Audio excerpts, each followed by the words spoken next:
Welcome back to InsideX episode number 2. And before I bring my co-host Ryan Gauld on the show, I'm going to break down what we got today on the show. Right off the bat, before we get Ryan in here, we're actually going to go back to his era, 1999 Moncton National for that ARMA Rewind segment. And we'll check out the guys like Darcy Lang, Doug DeHaan, Blair Morgan, even Ryan Gauld himself. So see back then and what it's all about on those two strokes. And the guys were running 4 moto format, the 125 and the 250 class. Very cool stuff. And we're going to kind of go through each era as we go along. And Ryan and myself will break that down. On the Husky social media check-in, we're going to just see what some of the pro riders have been up to lately. Lots of cool things and some bummer news out of the industry this week. So we'll take a look at that. But make sure you tag InsideX on Fox, and you can do that on Twitter, Facebook, Instagram, TikTok, and we're going to grab that content, bring it into the show. Roodz Garage today, we're going to take his suspension off. He's got the bike tore down, so we're going to take his suspension over to 26 suspension. Steve Beatty's going to get that set up. We know that's one of the most crucial things to do. Young riders out there getting new bikes, make sure your suspension gets done and you stay safe. We also have Justin Thompson from Jetworks, the CEO.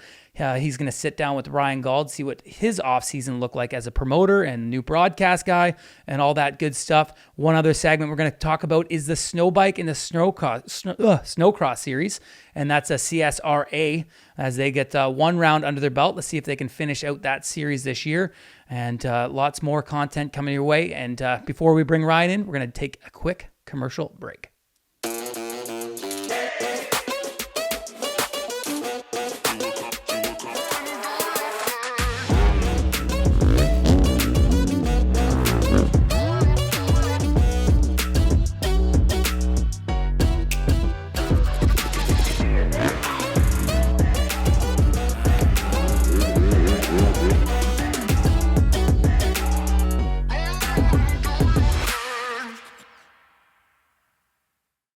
Welcome to InsideX, presented by Parts Canada. We're in studio here, myself, Kyle Thompson, Ryan Gauld, and we're going to talk about more race action coming at you. And hey, good week off there. Did you get some riding in? Yeah, I pounded a few sand whoops out there. I was putting in some 30s. Road to Walton, buddy. Road to Walton. I got to get ready for that thing there. I was really just concentrating on the gym. I was in the gym most of the week. Lots of gym workouts, but we're fast approaching some decision time in the schedule, and the Triple Crown's still going out west, and we're going to know those timelines and making sure. I feel like we can make that trip and we can get it west this year. Yeah, it's just the simplicity of kind of waiting on those provincial guidelines basically right now that we're just kind of waiting for, and of course we're trying to do something way ahead, months ahead of what you guys' decisions. So things are looking good, though. Things are looking good, and we needed, obviously, to get, breathe some fire back into that West Coast again. So just kind of keeping those fingers crossed for sure. Our deadline's coming up, like you said, and but man, we got to go west. The tracks look amazing. Drumheller and Perry Hill. Perry Hill, yeah, look amazing. So we got to make it happen because the West is it rhymes with the best. So the West is best. There you go. And talking about this show, we actually our ARMA Rewind. I'm excited because we get a little glimpse of Gauldy back in the day, and we're going back to 1999. Riverglade National, so Moncton, that's gonna be great. Yeah, it's a good one. We won't want to talk too much about it now because there's so much information behind it. But these ARMA Rewinds are gonna be super fun each week, especially for me. Tons of useless knowledge up here that, like I said, only works in this room. Yep. And excited to look at those. They're going to be fun. Yeah, and going to Roodz Garage this week, we're actually going to get his suspension set up for him. He's a taller guy. We need to stiffen that stuff up, so we're going to take it to Steve Beatty Shop, 26 suspension. He's going to do us up some nice KYB stuff and get that dialed in. So the Yamaha project bike continuing to progress. Yeah, that'll be good for Roodz for sure. That's going to be so cool to see when that thing's done. Yeah. I've never really been into that stuff, but the teaser, what we see from episode 1 there, I'm like, man, this is going to be cool for Roodz. I like it. Yeah, so we're going to get that dialed in. And just moving right along with a lot of the stuff, I know we're going to bring my brother Justin Thompson in. We get him in here and talk about the series. You can figure out where we're going to go and what we're going to do and his idea behind the whole thing, because we know he brought in live television that gave us a place to work and a place to do some stuff. So be interesting to talk to him, but that's all later on in this episode. We're going to take a quick break, and we'll be back with that Riverglade National, 1999. Don't go anywhere. I will never stop. Would you want me to slow down? Would that make it easier for you? Or would you want the fight? The pour your heart into it kind of fight? Or should I stop working so hard? I know you'd want me to slow down, I know it would make it easier for you. But then the gate drops. I wouldn't be anywhere else. One goal, one vision.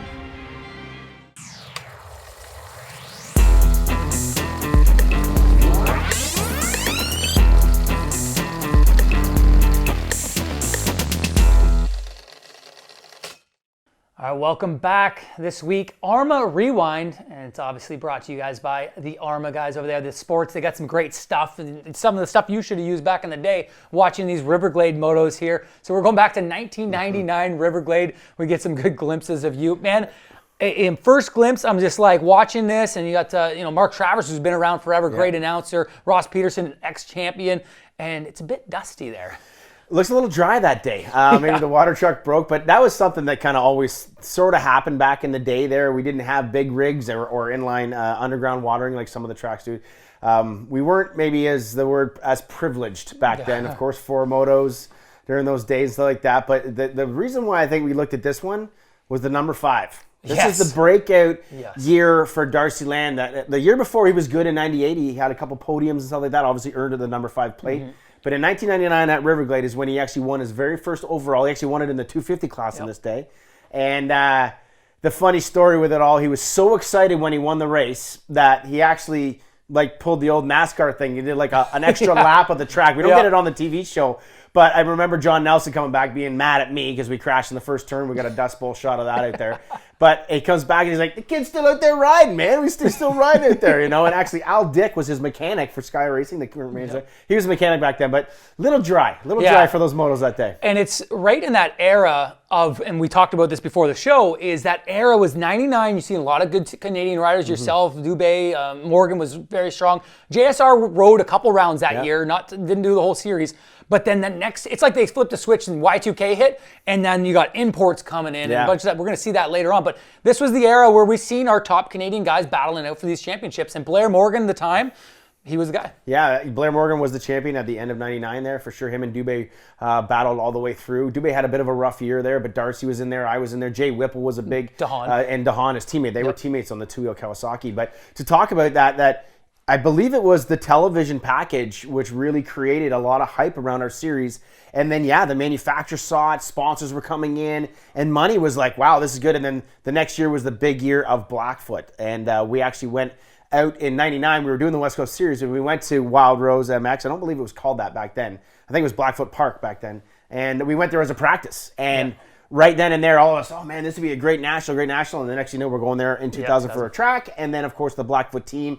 First rig, then Richmond got a rig. Dave Gowan came out that year with a rig in 2000, and then, like you said, it exploded. It was a big turning point in our sport. We're going to see that as we go through these rewinds. It's very cool to see that, seeing this right now with all these guys and a bit of a Dust Bowl and how much the track promoters and the teams took off. And I got to give credit to where credit's due is Ron Ashley brought in a good-sized rig that year. Yep. He got Morgan and Dahan, and they were the guys, and he really elevated it, as well as John Nelson. He put together a good team with you and Mez. No, John didn't like spending money. The elevate. He was old school, tough, carry your bike to the track if you had to kind of thing. But Ron was the one. He took the chance and started dressing things up. Remember, he had the nickel painted frames on the bikes and the flow green plastic and the extras, and everybody was a team. Everybody wore the same gear. They were already doing that in the States, but Ron actually really did say he kind of jumped in, all in on that thing, and it paid off. It didn't pay off in his team ways for the next bunch of years, but in that moment, he was the guy that really elevated sort of that transition of a show,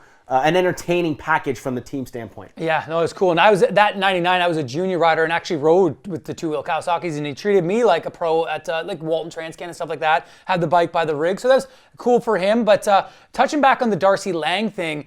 He came in, and you might know his age then. He was young, much like a Ryder McNabb these days. Very much, yes. And to see him just go out and beat these guys, and beat you and Morgan, all these guys that are experienced. I want to say he was probably around 18 in this thing. I know, because he came from Nanaimo on the island. Obviously, he moved through the ranks, earned the points for move-up points, but he was a fast pro very early on in his age, but he couldn't race, I believe, in 97 because of his age. So in 98 he turned pro, and then you got number 5 the first year. Yep. And the funny thing with him, he was such a tiny little guy, but he rode the 250 bike so good. He rode the 125 good as well, but he was strong on the 250 machine, which is wild. And that, like I said, on this day he won his very first overall, going 1-2. He won the first 2 motos, and then Blair won the second 2.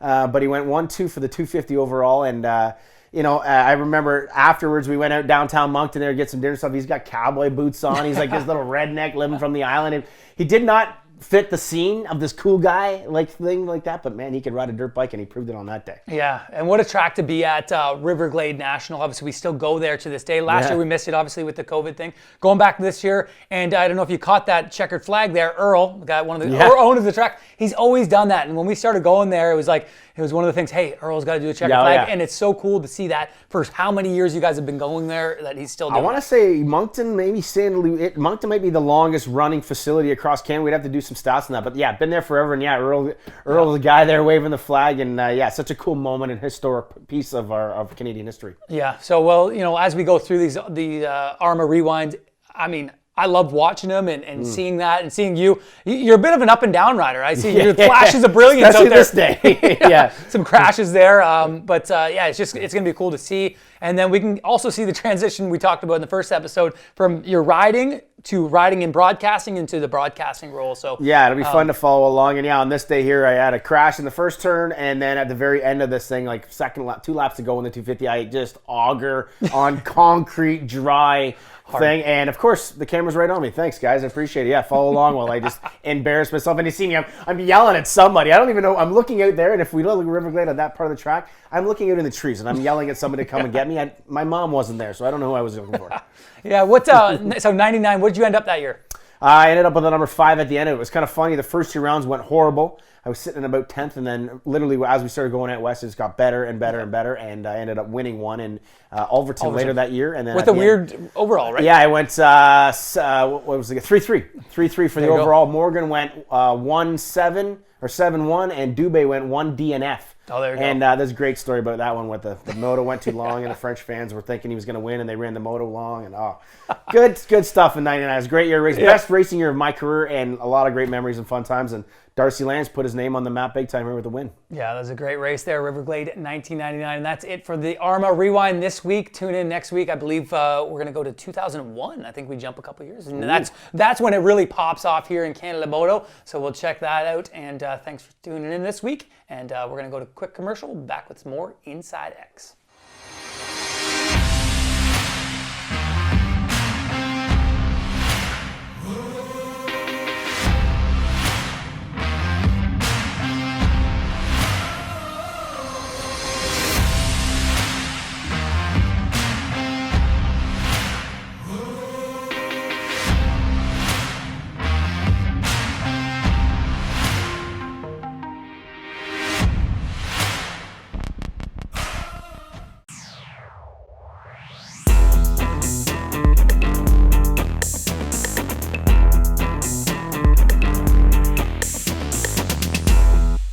Welcome back to another social media check-in this week, brought to you by Husky and the Husqvarna bikes. Those guys over at Carlson Racing running those bikes. So very cool that there can be part of this show. And one of the guys we want to talk about this week is Tanner Ward, back riding again. He had knee surgery not too long ago. It was less than a month, and he's back on the bike. So just a light surgery over the wintertime. And being that this Ontario and Canada weather is not too bad, he's able to get out there, get some motos in, and get prepped for round 1 in June, the Triple Crown Series, and maybe some ammo racing coming up here in Ontario. Another guy out there busting out some laps. We've seen him in the snowcross, and now he's on the dirt on that new gas. He's dropped down to the 250 class. Sam Gaynor. We're actually going to get him on the show in a couple weeks here, talk to him, and even his team manager. We'll drag him in here, get Steve Sims of that new team they got going on there. One of his ex-teammates there, Sean Moffenbauer, the cover boy of this month's MXP magazine. Go check that out. It's on the shelves near you, unless you got it in the mail like myself. Subscribe to that. So Sean Moffenbauer looking clean on that MX 101 Yamaha. He's reunited with the team that brought him his first championship.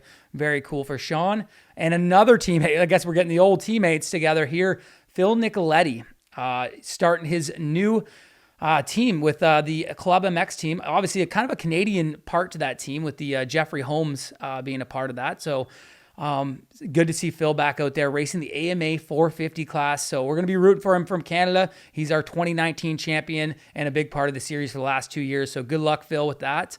And moving right along to some kind of a bummer news there. We had Casey Keese in the AMA Supercross, had some good lap times, got into the night show, but ended up hurting himself.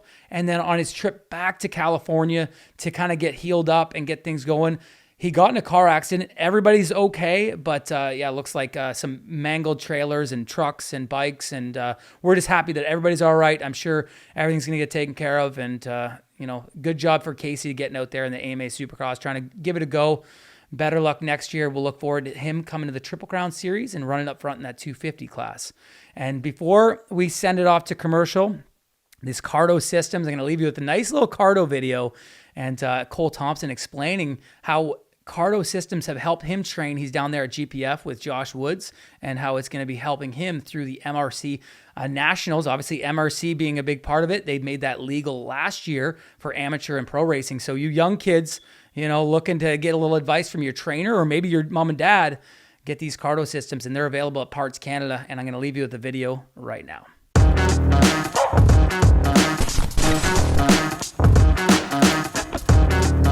Come on, man, you need 2 more. You got 10 minutes on the motor left. Come on, let's go. Benefits for me is just having bits of information when I'm going around the track, having a different set of eyes looking at line selection as well as awareness. If someone's down or I need to change my line or be alert for something coming up, then it's the bits of information that keep me safe as well as making me faster.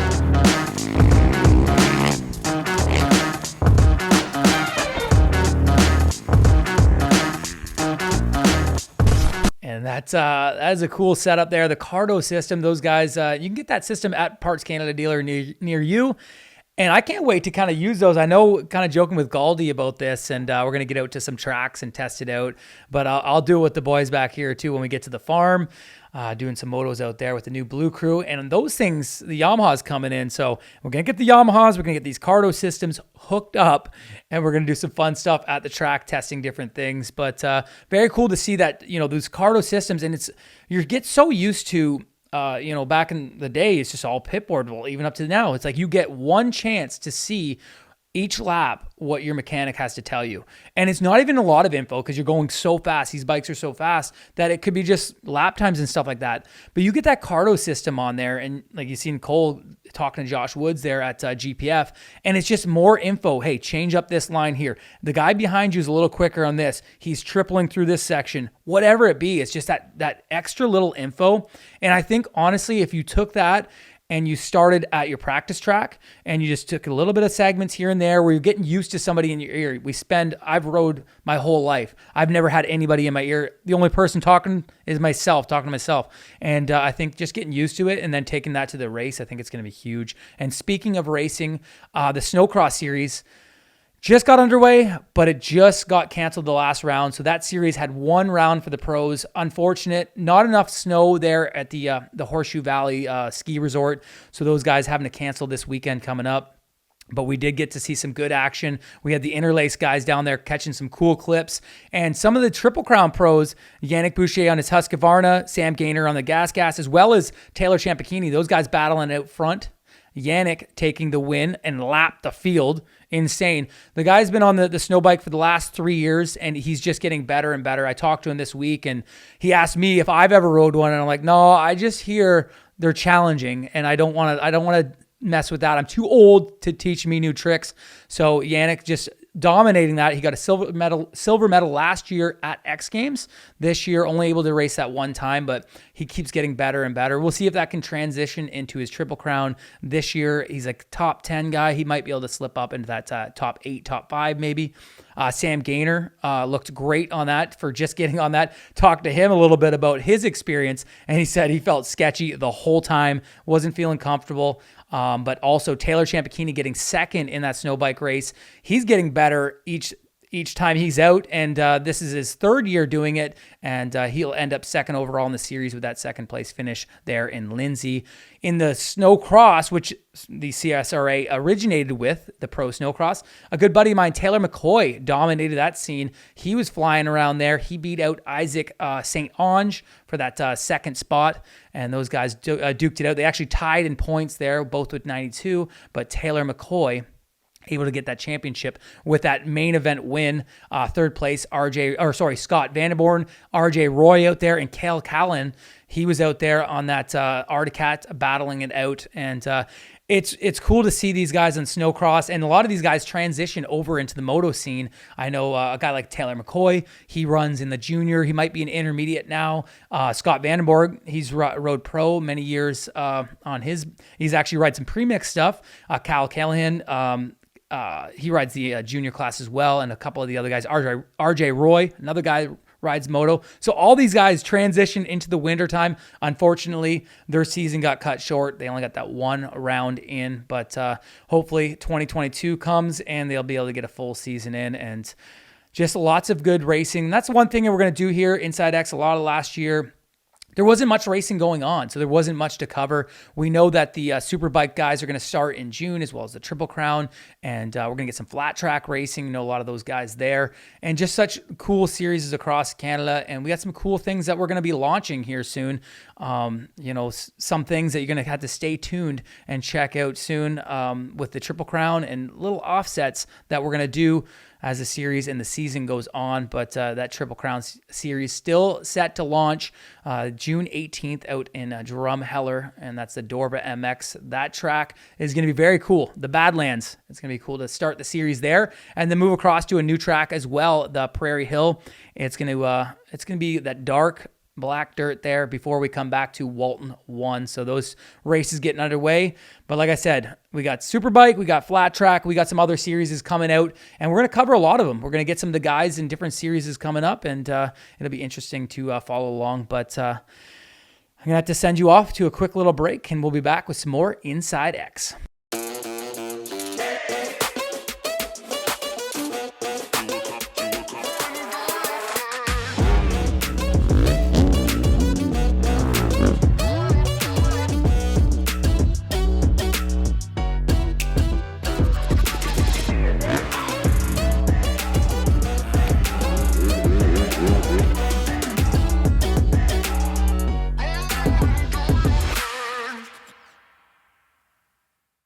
Welcome back to the garage. On this episode, we're going to take a look at the suspension on our 2021 Yamaha YZ250.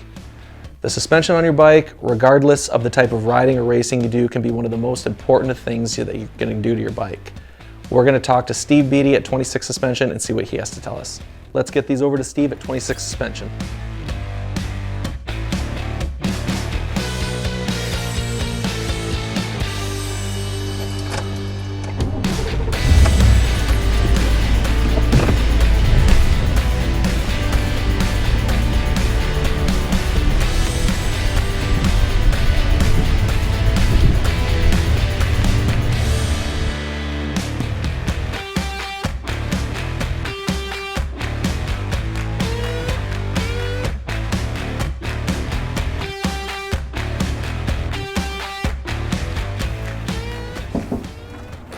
Come on in, Roodz. Nice. Nice. Brand new. I like it. Okay, time to get to work. Hey guys, Steve Beattie here. I'm 26 Suspension. Been doing suspension here in the shop since probably 2007. Raced many years myself, and I think I kind of got into suspension because I wasn't quite getting exactly what I was looking for on the racetrack the latter part of my career, and started dibble-dabbling in some suspension. And then pretty much when I quit racing in 2006, I had some top US flat track guys that were like, hey man, now that you're done riding, can you wrench on our stuff for us and build us some good stuff? And pretty much took off like that from there with 26 Suspension. So here we are. I'm pretty pumped and excited to be part of the Parts Canada Dream Bike that these guys are building. They've asked me to do the suspension details for them. So Paul Rudy's is going to be the guy riding it and doing the build. Paul is about 38, pushing the plus 40 class, vet guy. Kind of got kids on the way, got one kid, get another one on the way, so the throttle comes back this way a little bit, not so much like this anymore. So what we're building is a 2021 YZ250, and out of the crate, these bikes are set up for somebody in around the 165 to 175 pound range. So Paul's pushing probably 230, big tall guy, and he far exceeds the stock settings that come out of the crate with this bike. So we're gonna have to dig inside. First and foremost, the first thing you want to do when you're building suspension for a rider is spring the bike to his weight. So like I said, first and foremost, we're gonna have to stick some fork springs and a new shock spring in this thing, and then we're gonna have to just do some little bit of valving adjustment to compensate for the heavier springs, to control a little bit of the action of the rebound and the compression.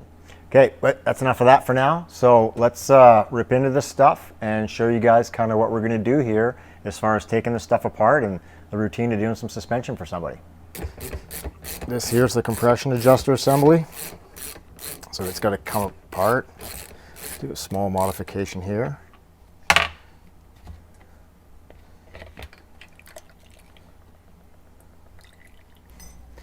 Sometimes you can't get in there with a pick.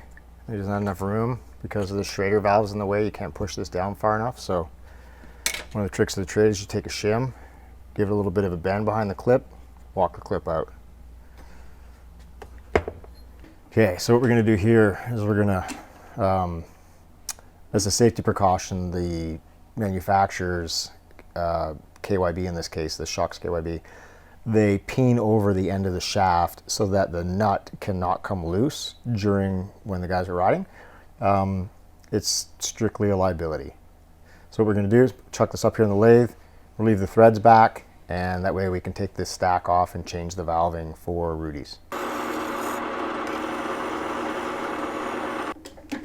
This allows me to take the nut off now.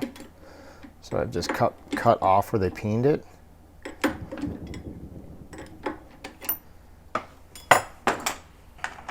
And I come in and fix the threads because now it's left the thread real sharp right here. So I'm just going to go back, redress the thread so everything looks brand new.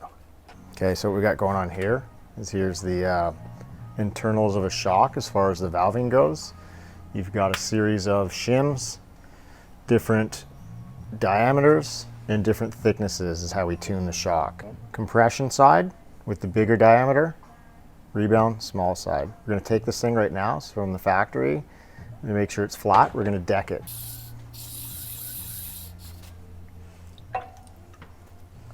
As you can see, it's picking up the high spots, low spots where it's still black. So we'll keep decking it.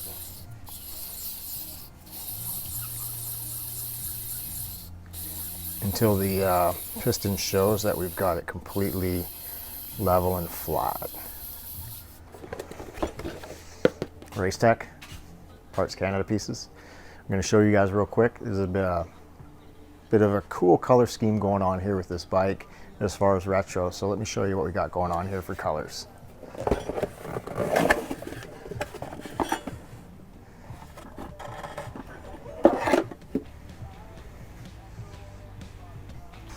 Okay, so we're part set of forks here.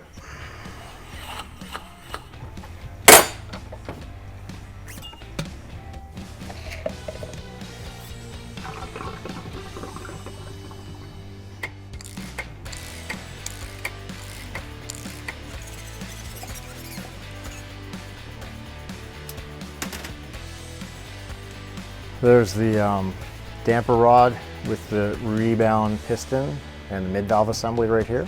And same thing, I'd have to go back. I'm going to do that in a little bit, but for now, I'll let you guys go. I'm going to, same thing, they've done a peen job here for, like I explained earlier, so that the nuts can't walk off and how your shim stack fall off inside your fork. And they do the same thing on the compression assembly as well. So just have to go do a little bit of machine work, relieve the nuts, and then we can break this apart, deck the pistons, do some valving work for Paul, change out the spring rate, assemble it, put it all back together, and get them out on the racetrack. Hey guys, thanks for popping by the shop here, seeing what we do, and I'm gonna let you guys go, boot you out the door. Going to go to work on this stuff, get it done for Paul, and we'll see you guys at the racetrack. I will never stop. Would you want me to slow down? Would that make it easier for you? Or would you want the fight? The pour your heart into it kind of fight?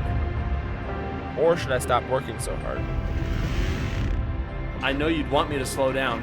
I know it would make it easier for you. But then the gate drops. I wouldn't be anywhere else. One goal, one vision. Welcome back, everybody, here to InsideX. Your new co-host. We fired the man with the hair because he had to go get it fixed up there. Pert Plus is banging on the door. Ryan Gauld here now with our boss, the man behind the cameras. He doesn't hold them. He doesn't run them, but he runs everybody behind it. Justin Thompson, buddy, welcome to the show first off. And we're getting into this here because obviously I know who you are. We know a part of racing, but all our fans out there may just think you're some guy, hey, I like dirt bikes. Let's just throw a bunch of money up in the air and put some TV and stuff. But your passion behind it is much like mine. It started from the roots. Let's start right from where it got, how you got into all this nonsense of riding dirt bikes. Well, thanks for having me, Galdi. And no, it's great to be on the show. We're the boss. We have to. Okay. No, it started when I was little. I mean, my dad got me a bike like most people, right when they're little kids, and I broke my jaw when I was 5, and it was like lights out. We're done with racing. We're gonna go and do the hockey thing. So we kind of took an exit from motocross, the whole family. My mom's like, no bikes, no nothing. We're done. So we exited all the way till I think I was like 13 or something. We started getting back into it again. And I mean, from there, it just instantly, it was like, okay, Mom, can we go and try one race after we started riding for a few weeks? And it was like, boom, we were right back into it. So it's like, it's funny that, most people think, from a young age, we were just like injected into this motocross thing. Yeah. But I think the only one who really was Cole. That he was from birth to now. You got all the leftovers. He got all the best of everything. All the problems that we had, growing up. All ironed out. That's pretty cool too. The Thompson family, all 5 invested a little bit in it. Jay not as much as you, Kyle, and Cole, and Jeff working for the family business as well. But before we kind of get into where we are nowadays, how hard was it?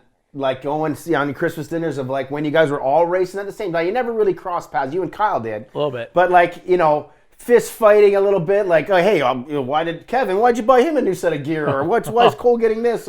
How many times did that kind of come up in the family with 5 kids that are racing at one time there? It must have been pretty crazy for Kevin and Mama T.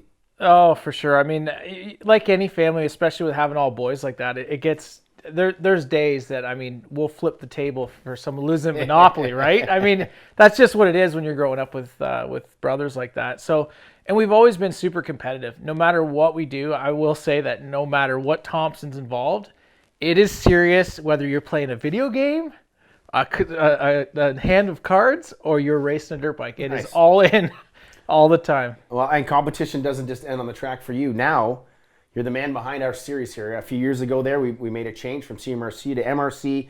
Jetworks now running the show. How long has this vision been in play for you? Because I remember at times there your dad saying, we're talking with this, and you had been doing the series in the States, doing the Arena Cross series. But I mean, Canada is home. That's where you wanted to be. At what point were you like, I want to pull the trigger, I want to build this, I want to become something in Canada, what I'm doing down in the States? And for most people, they'd be like, what's your problem? Why are you doing that? But not you. You've taken on, and here we are. Where did it start? Where did that vision begin? It started, I want to say around 2011, 2012, when we started really kicking the tires on it and looking at it as like, we could really make a change in Canada if we could really help a lot of people. There's the indoor atmosphere that we've always missed on that side of things. I mean, it's back in probably the early 90s, and some of the stuff we even did in the 2000s, there was a little dabbles of it, but it was kind of missing that. So when we were doing our US stuff with the Arena Cross and everything, we saw that there was an option to maybe do that and bring that in. And I think that's the first steps we made, is like, okay, if we can actually make some indoor stuff and make some headway there and get some industry backing and make it a go, maybe we can go down the road of potentially pulling this all together. And the Triple Crown was always the way that we wanted to kind of adapt it. I mean, at the time we called it a Triple Cup, and there was a bunch of different names we had for it, but with envisions of bringing different disciplines together of the same sport to make it one, grand champion. And, it's been rough. There's been obviously with the inlines of it in 18. I mean, there was the muddy dirt and just different things, learning curves. But I think all in all, the years that we have had a full Triple Crown series, there has been some good racing, whether it was in an arena, on a supercross track, in a stadium, or on a motocross track that we got across our great country. And of course, that's what you can control. When the gate drops, it's out of your hands. But up to that point, the system that's been created has definitely had these moments of like, wow, what a change, what a difference. Even here on InsideX, this is something brand new for our community to follow along. Obviously, with anything you do, you take chances. Once you put yourself on that top pedestal, you can look at a guy like a McGrath. He's got enemies. There's people always wanting to tear you down. In Canada, it's even more. I always call it the lobster theory. Everyone never wants to let us all get ahead. What's the most difficult things that you deal with on this? Obviously, I'm on the inside of it, and everybody in our room here is, but what are the difficult things to make sure that you try to build the series, you're trying to give what's right for the customer, right for the grassroots, all everything, because the phone calls never end, the emails are always going. Every day you get out, what is the most important thing to just kind of toe that line and keep that focus that you started from back in 2011? I think it's ultimately, I'm fortunate enough, everyone in this room, surround yourself with positive people. I mean, that's the most important thing, I think, that every day My gets wife us would through. disagree with you on the positivity part. I'm telling you that right now. So I think that's an important thing. Good people right behind you to help, right from your partners in your sponsorship side, right to your track owners, to your people that run the regions, you got to kind of have those people behind pushing the envelope to make it better and better each day. And I think the important thing that we've always, tried to do each day is that try to make it a little better. Like even we look at this show. This show didn't exist a year and a bit ago. I think a year ago now. Like I said, I've got pants on. He's got pants on. It was kind of an internet show, right? And I think those are the progressions that we've been making. I mean, has COVID really hurt that? Yeah, in ways it has. But then there's other ways, like if you look at like the studio I showed you this morning, the broadcast side of it, you're usually on the other side of that, behind the lens. But I mean, if we didn't have this I call it home studio now inside this office, I mean, we wouldn't be able to produce the shows we do on the level we can, because the costs are just astronomical. And in COVID, we would have been done, dead fish. It would have been there, even still, it was an enormous struggle, and it continues to be, because we don't know 100% when the race is going to get back to normal, when crowd's going to be back. All these things are up in the air, but these are the options that we have that have allowed us to kind of pad the bottom so that it was like a soft landing to get us to spring back up for the future. And I think shows like this, things like we're doing to progress it, I think that's what's going to move the needle. Yeah, it is all about building that team behind you and building that group that believes in what you're doing and everything. And now I want to talk about last year. We're heading into 2021. Things are very similar as far as the pictures painted due to COVID, but it was tough. And I'm sure at times you're sitting at home with the wife and the kids, and I'm sure you're sitting there and maybe a little tear down because, man, whether it was cost or building or just making something happen, it really, really made a tough year for a lot of things behind these cameras, behind these offices. Yeah, we were selling dirt bikes and shops are doing great and stuff like that, but to put everything together, man, there was a lot of hours in there, and I'm imagining that there were some tough moments for you. Oh man, even now, I mean, going back and looking at just some little things like what the tracks and everybody that pulled together to make it happen. I mean, realistically, every day that we sat down looking at that and going, how are we going to make this work? I mean, you take the fans away, you take the amateurs away, you only have a pro show, you have to do it only for television, and we're in a country that doesn't get paid out like an American thing or around the world. So it's like we had to make this model work that didn't exist. And I mean, we just basically put it on a whiteboard and hope for the best. But I mean, at the same side of it, it was like we knew that going in, we had to hit our marks, and it was going to be close to a break even as we possibly could. Did we break even? No. We lost money. We definitely lost money. But it's the progression of trying to make this to the next step. And I think that we did it in a way, like I said, with saving on the broadcast side. That really was their saving grace. The satellite costs alone in 19 would have killed us. We would have been done, dead in the water. So everything we'd worked for to get that live show, that would have been out the window. So we kind of got fortunate that all came together. But I mean, the battles are we're still dealing with 2020 battles right now. I mean, just, sponsors, I mean, they had issues, right? Everything from getting product out to you name it, bikes not being in the country. They can't get, Yamaha, Honda, all these different brands can't get any more motorcycles. So as much as they oversold and it was great for them, on the same side, they've depleted everything. So it's like that comes right down to a marketing budget. Okay, if we only have this many bikes in the country, we're not going to market this much. So it's, sometimes waiting months, 6 to 8 to 10 months past when stuff was due. And we have to pay bills too. So it's it's not just this business. It's lots of businesses that have been doing this. But I mean, in the moto world, I think that's what I noticed the most is how close we are as a family.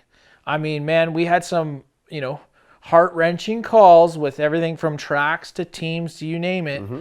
And I think that's what pulled together and made it so that we could actually have a COVID season 2, I would call it. Yeah, COVID season 2. Very good. We got a good reality show name right there. Yeah. Let's talk about something positive here quick before we let you go. Flow Racing.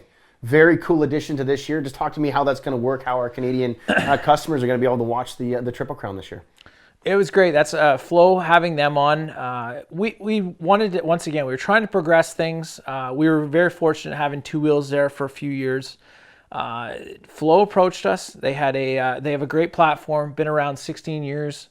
Adam and the guys from he does global acquisitions and stuff. They have every sport under the sun. So when we started sitting down and looking at things, we're like, okay, how would we as a company like to progress? We'd like to progress by having our different platforms we have, meaning the amateur stuff, the Walton stuff, the Triple Crown, all the different things living in one place. And I mean, we talked through it with Two Wheels. It just wasn't going to meet, the ends weren't going to meet. So Flow basically stepped into that role and said, hey, not only will we take it all, we'll heavily fund this thing. We'll help you. We'll make sure that the amateurs have their limelight. As soon as they said that, Gauldy, we've always, you do the amateur stuff yourself. I mean, amateurs is where it's at. And if we can get all that under one umbrella and a viewer can watch the Triple Crown on one day, the women's on another day, the premix on another day, and it's all under one umbrella. So we're like, it made sense. So we're super fortunate for that. It's a 4-year deal. So they stepped up long-term. It wasn't just like, hey, here, let's just test this. So it made sense. And I mean, I'm really happy with where we are. In fact, we're actually working with them on some other projects right now. We did the Hoosier Arena Cross with them in the US, all from our remote studio. So, I mean, there's a lot of good synergies there, and they're a good company that's got some very good backing. They work with everybody from the WWE, the UFC, the San Francisco 49ers, the Boston Celtics. I mean, they got some good partners. So we're super, super happy with the future here. Okay, I like the smiling. I love the honesty. Honesty is not a swear word. It's okay to be honest here on camera. Justin, thanks so much for your time. This is the guy, this is the boss. He's made the difference. A pioneer in Canadian motocross. The man right here. Thanks for your time again, Justin. Hey, thanks, take a break. We'll be right back with more InsideX. I'm Jeremy McGrath, former pro supercross motocross rider, 7-time supercross champion. Came from a little town called Menifee, California, and was raised out in the country, and I rode dirt bikes. Being a former pro athlete, I'm still super active. I'm riding mountain bikes a ton, still riding motocross quite a lot, doing a variety of sports, chasing my kids around, they're doing sports, and the opportunity was presented to come on board with Arma and really take my own fitness to the next level. As being an older guy, like some of the, these kind of things these days are very important. And so supplements to me was something I wanted to look into, and the opportunity was right. If we can, broaden the outlook of what it looks like for Supercross, obviously I'm a dirt biker and we can help the world of Supercross, then I'm all in. Shortly after I finished my professional career, I was interested in, passing down some knowledge to a younger rider. Adam Cianciarillo's parents had asked me to support him at an event in which they weren't able to make it to. Coached him that weekend, kind of stayed in contact, and things kind of evolved. In 2017, coached him for the whole year. 2018, I saw some holes in maybe his consistency of his training and things like that, so he wanted my help on the training side as well as the coaching. Last year went pretty well. I was able to win the outdoor title.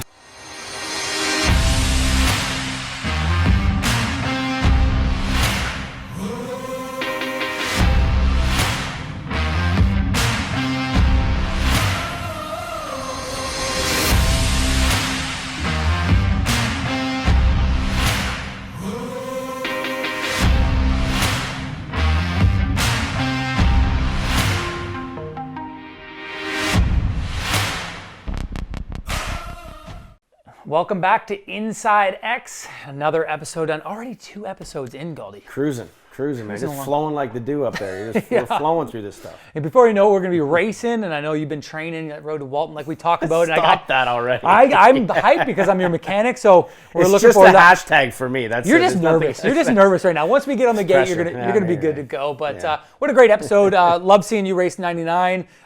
We got the Roodz Garage getting a suspension done. Steve, very informative. That was awesome to see. And then Justin interview with you, and that was cool. Just to know, I know it. I work in the office with them, but viewers at home get to see what goes on. And Yeah, well, we and all build that a little bit of a personality from it. Not Yeah. just that, there's a guy back there collecting money and thinking this is right. Get that. Yep. Justin came from the moto background. He comes from running races in the States and now doing what we're doing here at the Triple Crown. So it's not just something that was simple and just, throwing up in the air. There's a lot of work behind it. It was cool. Yep. So let's get to the track here soon and get those Yamahas, buzzing around. Get the blue crew going. I'm glad to join your crew. Are you going to ride like a TTR 125? That seems like That'd be perfect. That'd be good, And just buzz around the Maybe pits. there's the little P-dub over here. Just buzz around the pits, eh? Sunglasses on. Just surfing. Just surfing. But so episode 2 in the books, episode 3 out next week, April 7th. So make sure to tune into that. Set your PVR if you can't be around for that 8 p.m. show. But so grateful to be on Fox Sports and as well as the Triple Crown Series and a lot of other stuff. So Beginning of April, man, we are cruising here. So close to going racing. Can't wait. Yep. Wait. These are just teasers. I love it. get you guys hyped at home. Getting sweaty here thinking about it. Anyways, Is that a problem? That's not a problem. We'll deal with that later. And that is episode 2 of InsideX on Fox Sports, brought to you by the kind folks at Parts Canada.